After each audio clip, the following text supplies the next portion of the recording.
Hello guys, good morning. Welcome back to my channel. My name is Marian and my white screen name is Marian Vlog. So ngayon guys, may i-share po ulit ako sa inyo.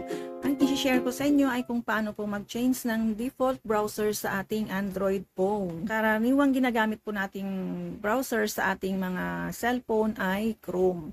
So ngayon kung gusto pong palitan ng ibang browser ang iyong phone, dito po natin siya i-change. First is, i-download po muna natin yung browser na gagamitin natin. For example, Opera, Vivaldi, Microsoft, ano pa ba?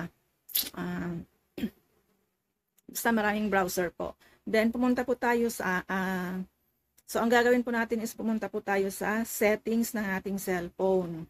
Then, after po nyan, i-click po natin yung apps. Ito, apps. Sa ibang cellphone, ang nakalagay po dyan is application management po yata.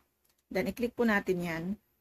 Then, after po natin maklik yung apps, i-click po natin yung choose default apps.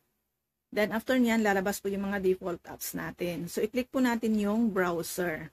So, dito guys, dito po tayo mag-select ng browser na gagamitin natin sa ating cellphone kung ano po yung gusto natin gamitin. For example, i-change po natin yan sa Vivaldi browser, ilipat lang po natin na ganyan. So, sana may natutunan po ulit tayo sa video to at sana wag niyo pong kalimutang mag-comment, mag-like at paki-share na rin po. Salamat and God bless. Bye-bye!